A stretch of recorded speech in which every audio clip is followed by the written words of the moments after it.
Oleh karena itu, kemarin saya ajak para leader untuk berlayar bersama naik kapal pinisi, agar suasananya rileks dan kekeluargaan. Karena memang ASEAN ini adalah satu keluarga.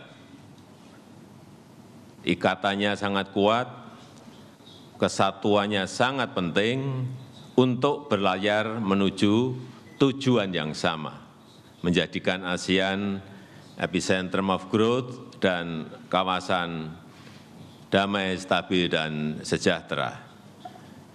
Adapun beberapa kesimpulan penting dari KTT ini adalah yang pertama, hal yang menyentuh kepentingan rakyat menjadi perhatian penting para leaders,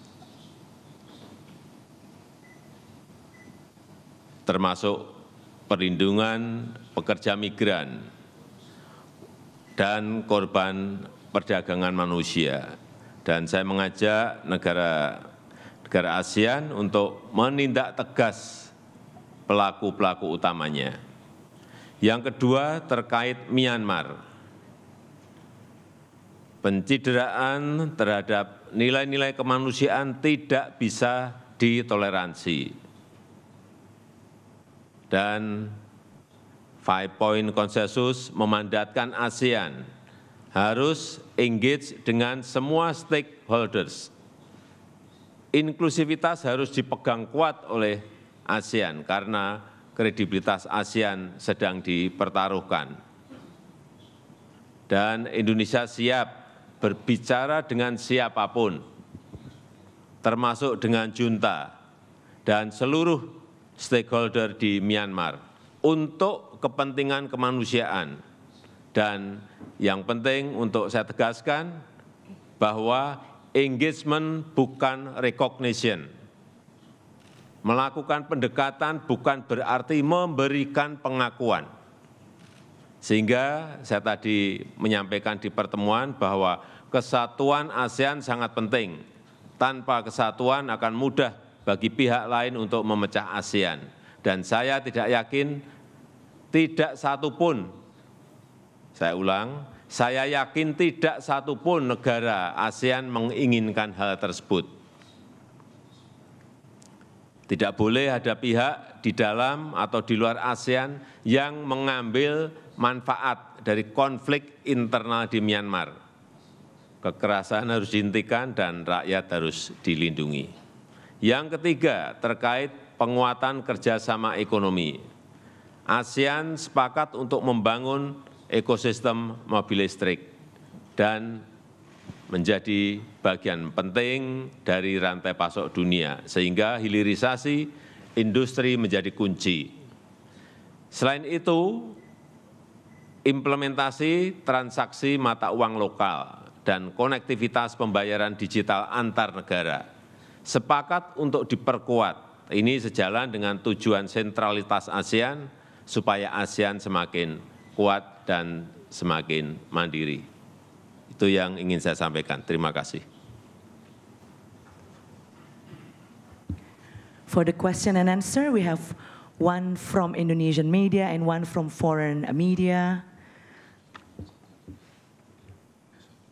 Untuk pertanyaan pertama, Mas dengan batik sebelah kanan. Ya, Indonesia.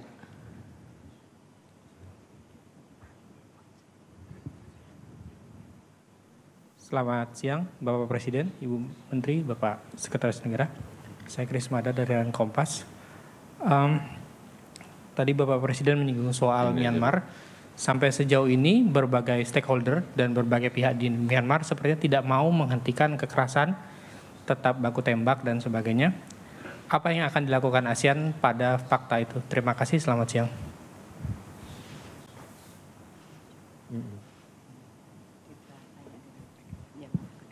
Yang kedua. From the foreign media, yes please ma'am. You with the black blazer, yeah.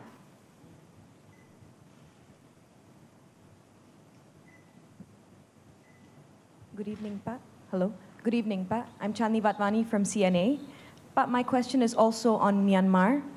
Myanmar's military leaders have been excluded from the ASEAN summit since 2021. However, as you pointed out in the morning as well, there's been no significant progress made. Now, in reviewing its current course of action, will ASEAN consider inviting them back in to engage with them better? Thank you, Pak.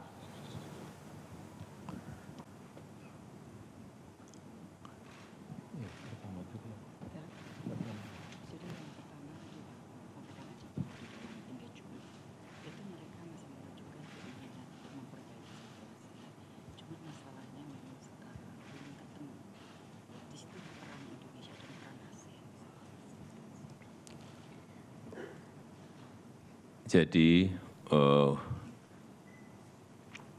kita sudah mengengage yang ada di Myanmar untuk mencari solusi-solusi yang ada. Dan ini dilakukan dengan banyak pihak di Myanmar.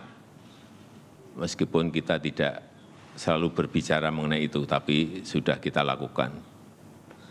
Dan kita akan terus mendorong implementasi dari 5-point consensus, mendorong terciptanya dialog,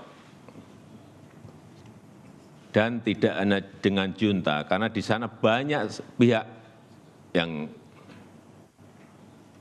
terlibat, banyak kepentingan yang terlibat, sehingga kita akan memperbanyak stakeholders yang ada di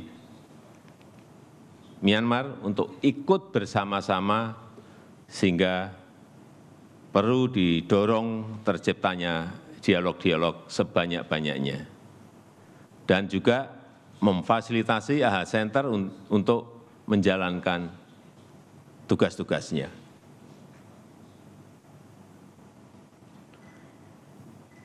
And then for the second question, according to leaders' visit,